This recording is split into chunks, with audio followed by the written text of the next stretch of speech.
Hello एजीसियंस। तो आज हम स्टार्ट करेंगे हमारे कॉन्स्टिट्यूशनल वैल्यूज के 4th चैप्टर के साथ।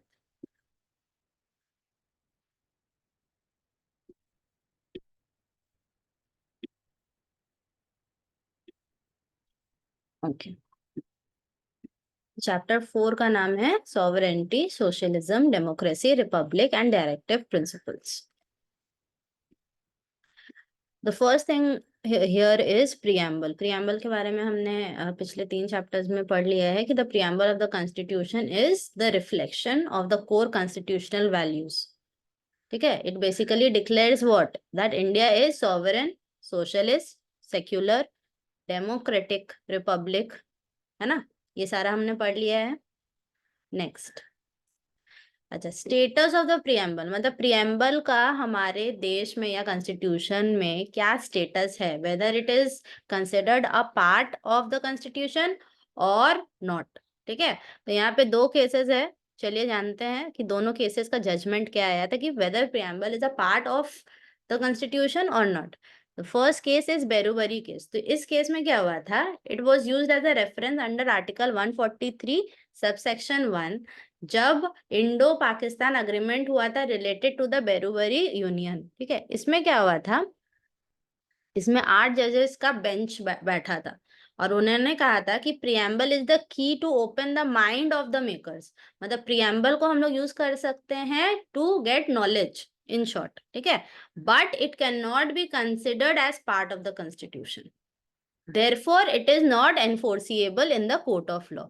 ठीक है, तो इस केस में जो 8 जजेस का बेंच बैठा था, उन्होंने क्या जजमेंट दिया, उन्होंने जजमेंट दिया कि प्रियम्बल को सिर्फ हम लोग फॉर नॉलेज यूज कर सकते हैं और it is the key to open the mind of the makers. ठीक है, but it can not be considered part of the constitution and therefore it is not enforceable in the court of law. ठीक है, चलिए ये तो रहा first case जिसमें बोला गया it can not be the part of the constitution. Second case पे आते हैं, केशवानंदा भारती केस। तो इस केस में क्या होता है, 13 जजेस का बेंच बैठा था। ठीक है, और यहाँ पे क्या हुआ था, यहाँ पे बोला गया था कि the preamble of the constitution will now be considered as part of the constitution. तो प्रियम्बल को यहाँ बोला गया कि it will be considered as part of the constitution. ठीक है, और ये भी बोला गया कि the preamble is not the supreme power और सोर्स ऑफ एनी रेस्ट्रिक्शन और prohibition, but it plays an important role in the interpretation of statutes and provisions of the constitution. So it can be concluded that preamble is part of the introductory part of the constitution. जैसे हमने कहा था कि preamble basically 3 चीज बताता है। The first thing was source, that is we the people, right. Second वो nature बताता है, थर्ड वो ऑब्जेक्टिव बताता है। वैसे ही यहाँ पे इस केस में बोला गया the preamble will be considered part of the constitution. Why? Because ये introductory part of the constitution के बारे में बताता है। ठीक है, चलिए और एक केस है, in the 1995 case of union government versus LIC of India. क्या हुआ, सुप्रीम कोर्ट ने फिर से बोला कि preamble is the integral part of the constitution but is not directly enforceable in a court of justice in India. तो इस case में बोला गया कि सुप्रीम कोर्ट ने बोला कि प्रियम्बल इंटीग्रल पार्ट है कॉन्स्टिट्यूशन का, बट वो एनफोर्सेबल नहीं है कोर्ट ऑफ लॉ में। तो यहाँ पे 3 डिफरेंट केसेस हमने कहा, 3 डिफरेंट केसेस का 3 डिफरेंट आंसर्स आया। फर्स्ट में कि उन्होंने कहा बेरूबरी केस में कि it is not enforceable in the case of in the court of law. Second में बोला गया कि that it is integral part, तो वो माना जाएगा कि वो कॉन्स्टिट्यूशन का पार्ट है। थर्ड में बोला गया कि ठीक है वो इंटीग्रल पार्ट है but it is not enforceable in the court of law. ठीक है, next coming to the meaning of sovereign. हाँ, सॉवरेन का मतलब क्या होता है, सॉवरेन का मतलब ये होता है कि कोई भी एक्सटर्नल पावर इंडिया के मैटर में तो बोल ही नहीं सकती है। ठीक है, वैसे ही सॉवरेंटी, सॉवरेंटी का मतलब होता है it is the exercise of sovereign power. मतलब आप सॉवरेन पावर को यूज कर रहे हो अपने कंट्री में, उसको सॉवरेंटी बोलता है। That know what ever happens in your country you have to deal with it, no external party is allowed to speak on that matter. ठीक है, नेक्स्ट सोशलिस्ट। तो सोशलिस्ट का मतलब तो आप लोग जानते हैं that it is the particular word which was added in the 42nd amendment act of 1976 to the preamble, right. अच्छा, सोशलिस्ट का मतलब ये होता है कि it basically tells you about the social and economic equality, which means that there should be absence of discrimination, मतलब कोई भी तरीके का डिस्क्रिमिनेशन नहीं होगा on the grounds of your caste, colour, creed, gender, religion और लैंग्वेज, ठीक है। Next, secular. सेक्युलर वर्ड भी प्रियम्बल में ऐड किया गया था by the 42nd amendment act 1976, ठीक है। इसमें क्या बोला गया है कि इंडिया का कोई स्पेसिफिक रिलीजन नहीं है, ठीक है। And secular word was used in a positive manner when we are talking about secularism in India, ठीक है। एग्जाम्पल में था कि फ्रांस में क्या था, publicly no one can practise religion, right. Next is democracy, ठीक है। डेमोक्रेसी में it is divided into two words. The first one is demo, which means people, and cracy means rule, ठीक है। Democracy is of two types, direct and indirect. India में क्या है, indirect type of democracy चलता है, मतलब यहाँ पे जब लोग 18 या उसके ऊपर के होते हैं, then they get the right to vote and choose their favourable government who will rule the country, ठीक है। Next is republic. अच्छा, रिपब्लिक का मतलब यहाँ पे होता है कि रिपब्लिक ऑफ द कंट्री, मतलब हेड ऑफ द कंट्री बोला जाता है प्रेसिडेंट को, ठीक है, which is elected by the citizens of the country. सिर्फ प्राइम मिनिस्टर को सिटीजन्स नहीं चूज करते, प्रेसिडेंट को भी इलेक्ट किया जाता है सिटीजन्स के द्वारा, ठीक है। रियल हेड बोला जाता है प्राइम मिनिस्टर को और नॉमिनल हेड बोला जाता है प्रेसिडेंट को, ठीक है। Next, democratic Republic. Democratic Republic का मतलब होता था people elect the president of India, making it a democratic Republic. Democratic republic is basically, democratic Republic उस गवर्नमेंट को बोला जाता है जिसमें पीपल का अथॉरिटी रहता है, मतलब पीपल, लोग उन्हें इलेक्ट कर रहे हैं, तो democratic republic is a government in which the people have authority, ठीक है। The people have a say and the majority has the final say, ठीक है। Next, very important, directive principles क्या होता है, ठीक है। Directive principles basically are a set of guidelines, ठीक है, which is written in part 4, that is from article 36 to 51 of the constitution of India, ठीक है। फंडामेंटल राइट्स जैसे ही जस्टिसिएबल होते हैं, ठीक है। जस्टिसिएबल मतलब that it is capable of being decided according to the legal principles by a court, ठीक है। वैसे ही and can be enforce. Fundamental rights क्या है, जस्टिसिएबल है, ठीक है, and it is enforced by the courts. और इसके ठीक उल्टा होता है directive principle, they are not justiciable and they are not legally enforceable by the courts, ठीक है, but they serve as important guidelines for the government in formulating policies and laws. मतलब directive principles basically guidelines है जो non justiciable है, number 1, it is not legally enforceable by courts, number 2, it serves as important guidelines by the government in formulating policies and laws, number 3। ये 3 point हमें याद रखना होगा, ठीक है।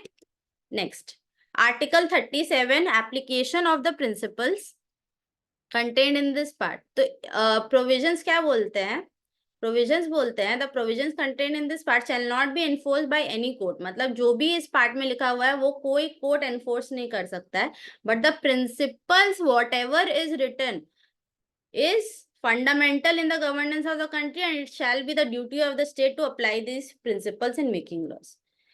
कि this is not enforceable but the state has the power to apply these principles in order to make laws, ठीक है। Article 38, state to secure a social order for the promotion of the welfare of the people. तो यहाँ पे बोला जा रहा है the state shall strive to promote the welfare of the people by securing and protecting as effectively as it may a social order in which justice, social, economic and political shall inform all the institutions of the national life। तो इसमें बोला जा रहा है state promote करेगी कुछ भी हो the welfare of the people जिसमें लोगों को जस्टिस मिले। It should be social, it should be economical, it should be political in nature. ठीक है। स्टेट और क्या करेगी, स्टेट जितना हो सके मिनिमाइज करने का कोशिश करेगी जितना भी तरीके का इनइक्वालिटीज है हमारे देश में, whether it is inequality in income, status, facilities and opportunities given to the citizens. ठीक है।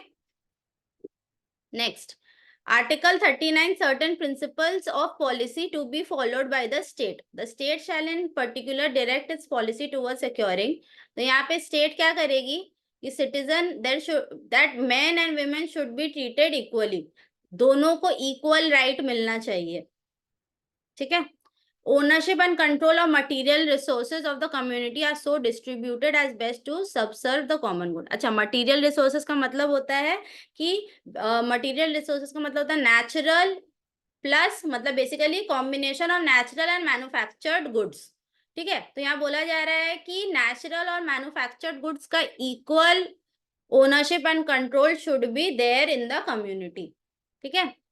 Next, that the operation of the economic system does not result in the concentration of wealth and means of production to the common detriment. तो इसमें बोला जा रहा है कि operation of the economic system, कि इकोनॉमिक सिस्टम को ऐसे वर्क करना होगा so that there is no concentration of wealth. मतलब ऐसा ना हो कि ऐसा इकोनॉमिक सिस्टम वर्क कर रहा है कि कुछ सेक्शन या कुछ लोगों के पास ही वेल्थ आ रहा है, बाद बाकी लोगों के पास इक्वली नहीं जा रहा है। ठीक है। Next, that there is equal pay for equal work for both men and women. अगर इक्वल वर्क कर रहे बोथ मेन एंड वुमेन तो इक्वल पे मिलना चाहिए उन लोग को। मतलब equal work equal to equal pay, whether it is men और वुमेन। ठीक है। Next, that the health and strength of workers men and women and the tender age of children are not abused and the citizens are not forced by economic necessity to enter avocations and suited to their age or strength. तो यहाँ बोला जा रहा है कि government को health और strength of workers को देखना है, मेन एंड वुमेन को देखना है, और टेंडर एज मतलब 14 साल के नीचे के बच्चों को भी देखना है, that they are not getting abused by any kind of economic necessity that they are facing. ठीक है। Next, article 39A, equal justice and free legal aid. तो इस आर्टिकल में बोला गया है that the state shall secure that the operation of the legal system promote justice on a basis of equal opportunity and shall in particular provide free legal aid. तो यहाँ बोला गया है कि state will look after the operation of the legal system, जैसे कि लोगों को इक्वल जस्टिस मिले। ठीक है। On a basis of equal opportunity, वो लोग इक्वल अपॉर्चुनिटी मिले, इक्वल जस्टिस मिले, और अगर कोई भी तरीके का फ्री लीगल एड का जरूरत है वो लोग को तो वो भी दिया जाएगा बाय द गवर्नमेंट। ठीक है। और ये भी ख्याल रखना है कि opportunities for securing justice are not denied. कोई भी सिटीजन को अगर जरूरत है लीगल एड का तो उसको डिनाई नहीं किया जा सकता है, चाहे वो इकोनॉमिक रीजन हो या कोई भी डिसेबिलिटी हो सकता है उस पर्टिकुलर सिटीजन का। ठीक है। Next, article 40, organisation of village panchayat. तो हर जगह तो गवर्नमेंट नहीं बैठ सकती, तो क्या कर रहा है, स्टेट बोल रहा है यहाँ पे कि जैसे कि विलेजेस है वहां पे विलेज पंचायत बैठाया जाएगा, so that there is and they will be giving them some authority so that they function as units of self government. ठीक है। in order to give or provide justice to the citizens of that area. Next, article 41. Article 41 is right to work, education and public assistance in certain areas, in certain cases. तो यहाँ article 41 में बोला जा रहा है कि the state shall within the limits of its economic capacity and development make effective provision for securing the right to work, education and public assistance in cases of unemployment, old age, sickness, disablement and in other cases of undeserved wants. तो यहाँ पे बोला जा रहा है कि state को ये ख्याल रखना होगा और प्रोवाइड करना होगा राइट टू वर्क। किसको? राइट टू वर्क या राइट टू एडुकेशन या पब्लिक असिस्टेंट कौन से केस में? अगर अनएम्प्लॉयमेंट है तो, अगर कोई ओल्ड एज में है तो, अगर कोई बीमार है तो, या उसको किसी तरीके का डिसेबलमेंट है तो। ठीक है। Provision for just article 42 provision for just and humane conditions of work and maternity leave. ठीक है। स्टेट बोल रही है कि वो प्रोविजंस बनाएगी so that everyone gets appropriate and right amount of just and human condition for work. There should be humane condition, मतलब आप फेयर कंडीशन या एकदम अप्रोप्रिएट कंडीशंस दे रहे हैं लोगों को so that they can work, and for maternity leave, for maternity relief to the women. Okay. Next, Article 43. Living wage etc. for workers. The state shall endeavor to secure by suitable legislation or economic organization or in any other way to all workers, agricultural, industrial or otherwise, working on a living wage condition of work, ensuring a decent standard of life and full enjoyment of leisure and social cultural opportunities. यहाँ पे बोला जा रहा है state को ही देखना होगा कि by suitable legislation, by using suitable legislation, state को ये देखना पड़ेगा कि the workers who are working in agriculture और इंडस्ट्रीज और वेरेवर, और दे आर लिविंग इन, और they are getting a daily wage, कि उन लोग को एक डिसेंट स्टैंडर्ड ऑफ लाइफ मिले। ठीक है। आराम के साथ साथ वो लोग सोशल या कल्चरल कुछ भी फंक्शंस हो, अपॉर्चुनिटीज हो, उसमें पार्ट ले सके। इसीलिए स्टेट ये प्रोमोट करेगी, कॉटेज इंडस्ट्रीज प्रोमोट करेगी। अच्छा, what are cottage industries? Cottage industries are small industries which are basically set up by people living in the villages or small town areas. ठीक है, so that individuals get employment. ठीक है, that is why government is telling कि हम promote करेंगे ये सारा चीज, so that the citizens or the workers get proper standard of life, और वो लोग को सोशल एंड कल्चरल लाइफ भी वो लोग अच्छे से जी सके। ठीक है। Next, article 43A, participation of workers in the management of industries. तो यहाँ पे बोला जा रहा है कि स्टेट प्रॉपर स्टेप्स लेगा by using suitable legislation to secure participation of workers in the management of undertakings. कोई भी मैनेजमेंट हो उसमें वो प्रॉपरली वर्कर्स पार्ट ले सके, ऐसा स्टेप्स स्टेट उठाएगी। ठीक है। Next, article 43B, promotion of cooperative societies. ठीक है। तो आर्टिकल 43B बोलती है कि स्टेट क्या करेगी, वो प्रोमोट करेगी वॉलेंटरी फॉर्मेशन। अच्छा, कोऑपरेटिव सोसाइटीज बेसिकली क्या होती है? वो वॉलेंटरी एक एसोसिएशन है जिसमें लोग अपने आप जुड़ते हैं। ठीक है, to do some kind of welfare for the society. तो यहाँ पे स्टेट क्या बोल रही है, वो प्रोमोट करेंगे ऐसे ऐसे कोऑपरेटिव सोसाइटीज को, so that there maintains welfare in the society. ठीक है। अच्छा, this article was not a part of the Constitution of India 1950, but was inserted by the Constitution 97th Amendment Act 2011, which is very important. मतलब ये initially नहीं था हमारे constitution में, but उसे ऐड किया गया था 97th Amendment Act 2011 में। ठीक है। Next, article 44, uniform civil code for the citizen. अच्छा, what is uniform civil code? Uniform civil code basically a proposal रहता है। ठीक है, जिसमें a proposal in India to formulate and implement personal laws for citizens which is applicable to all citizens. ठीक है, ये proposal है इंडिया में। ठीक है, जिसे जो यूज कर सकते हैं to formulate and implement personal laws for citizens. ठीक है, ये personal law for citizens and by the citizen, और ये एप्लीकेबल होता है to all citizens whether you are of any religion, caste, creed, whatever. ठीक है, यहाँ बोला गया है कि the state shall endeavour to secure for the citizens a uniform civil code throughout the territory of India. Next, article 45, provision for free and compulsory education for children. अच्छा, जब ये कॉन्स्टिट्यूशन जस्ट लॉन्च हुआ था तब बोला गया था कि with in 10 years from the commencement of the constitution free and compulsory education दिया जाएगा बच्चों को जो 14 साल के नीचे हैं। ठीक है, 14 साल तक बेसिकली उन्हें फ्री एंड कंपलसरी एजुकेशन दिया जाएगा।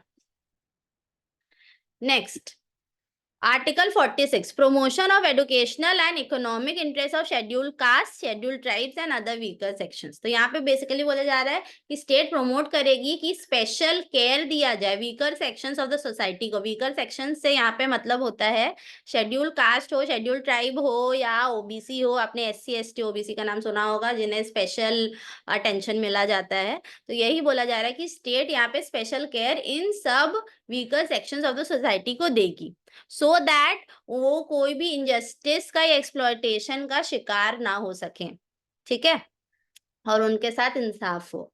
Next article 47, that is duty of the state to raise the level of nutrition and the standard of living and to improve public health। तो यहाँ पे स्टेट बोल रही है कि वो रेज करेगी level of nutrition and the standard of living of the people, so that लोग कम बीमार पड़े and there should be improvement of public health as a whole, as a state, ठीक है।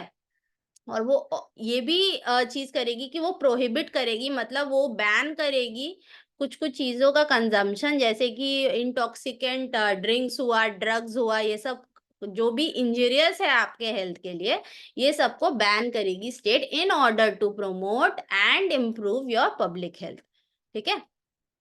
Next article 48 organisation of agriculture and animal husbandry, ठीक है। State यहाँ बोल रही है कि वो ऑर्गेनाइज करेगी agriculture and animal husbandry on modern and scientific lines. जैसे कि आपको पता है इंडिया इज मोर डिपेंडेंट और most dependent on agriculture till date, ठीक है। मतलब हमारा बेसिक रेवेन्यू हमारे एग्रीकल्चर से ही आता है। तो इंडिया, तो यहाँ पे स्टेट क्या बोल रही है, स्टेट बोल रही है in order to promote and increase the agriculture and animal husbandry, वो लोग मॉडर्न और साइंटिफिक मेथड्स देंगे so that there is increase in the income as a whole for the country. हाँ, और वो लोग स्टेप्स भी लेंगे in order to preserve and improve the breeds and prohibit the slaughter. अरे अच्छा, प्रोहिबिट द स्लॉटर मतलब कोई भी तरीके का मार काट नहीं होगा किसके साथ, काउज एंड काल्व्स, बिकॉज ये भी एक तरीके का, ये लोग भी यूज आते हैं एग्रीकल्चर में, ठीक है। Next article 48 8, that is protection and improvement of environment and safeguarding for of forest and wildlife। तो यहाँ पे बोला जा रहा है स्टेट प्रोटेक्ट और इम्प्रूव करेगी एनवायरमेंट को और सेफगार्ड करेगी फॉरेस्ट को, ठीक है। Next article 49 protection of monuments and places and objects of national importance, whatever monuments and places which are of national importance the state will basically take care of them, ठीक है।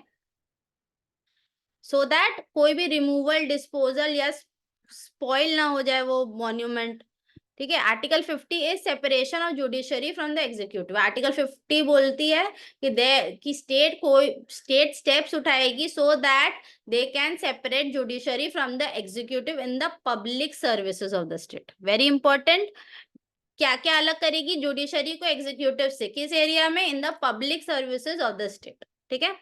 Article 51 promotion of international peace and security.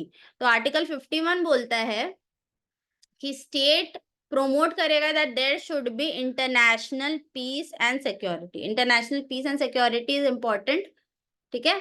They should be maintain just and honourable relation between nations, nations के बीच में just and honourable relation होना चाहिए, piece होना चाहिए, so that हमारा कंट्री एट द एंड सफर ना करे या हम लोग किसी भी कंट्री के शिकार ना बन जाए, ठीक है। Next features of directive principles of state policy, very important. अच्छा, डायरेक्टिव प्रिंसिपल्स क्या थे, गाइडलाइंस थे, for whom, for the central and state governments of India, ठीक है। The governments must keep these principles in mind while framing laws and policies. तो directive principles guidelines थे, ठीक है, for central and state government number 1। और ये directive principles government को अपने दिमाग में रखने होंगे in order to do what, in order to formulate और frame laws and policy. Next they are non justiciable, मतलब they are not enforceable in the court of law, very important. Next, it is the duty of the central and state government to apply these principles in making laws, already discussed. The principles have been inspired by directive principles stated in the Constitution of Ireland and also by the principles of Gandhian philosophy. तो ये principles कहाँ से inspire करके लिखे गए हैं? Directive principle stated in the constitution of Ireland, very important, ठीक है। The main aim of this principles is to create social and economic conditions under which all the citizens can lead a good life. तो ये basically directive principles का aim क्या था कि there should be social and economic conditions under which all the citizens, जिसमें सारे citizens can lead a good life, ठीक है। Next, criticisms of directive principles of state policy. तो यहाँ पे क्रिटिसिज्म क्या है? Number 1, no legal force, they were described as pious, superfluous and was compared to a blank check New Year's resolution manifestations of aims and aspiration। जब directive principles आया था तो उन्हें new years resolution blank cheque की तरह समझा जा रहा था, ठीक है, इलॉजिकली अरेंज्ड। जब डायरेक्टिव प्रिंसिपल्स आया था, ठीक है, it was criticised because it was arranged in an illogical manner, मतलब कोई लॉजिक था ही नहीं जिस मैनर में वो अरेंज किया गया था, ठीक है, और इसमें कोई भी तरीके का कंसिस्टेंट फिलॉसफी भी नहीं था। नेक्स्ट, कंजर्वेटिव एंड ऑर्थोडॉक्स, क्योंकि सम प्रोविजंस आर आउटडेटेड, कुछ कुछ प्रोविजंस जो लिखे हुए डायरेक्टिव प्रिंसिपल्स में वो आउटडेटेड है, ठीक है, वो 21st सेंचुरी के फिलॉसफी के साथ मैच ही नहीं करते, जैसे कि banning intoxicating drinks. Next, might lead to confusion and conflicts, कुछ कुछ प्रिंसिपल्स ऐसे हैं जो लीड कर सकते हैं आपको to confusion and conflicts. Next, can cause conflicts between center and state during implementation of DPSP. Conflict हो सकता है between center and state during implementation of DPSP.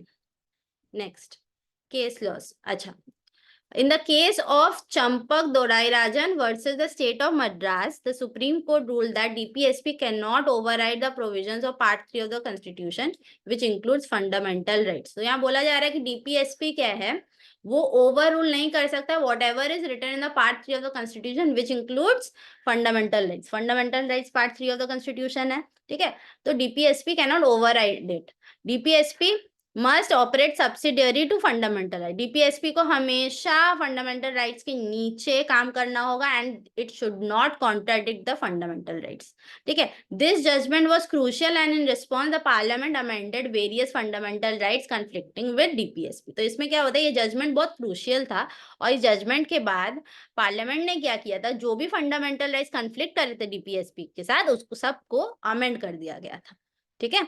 Moving on to the case of Kerala Education Bill, the Supreme Court। अच्छा चलिए, case of we are reading the case of Kerala Education Bill। इसमें क्या हुआ था, supreme court introduce किया था doctrine of harmonious construction.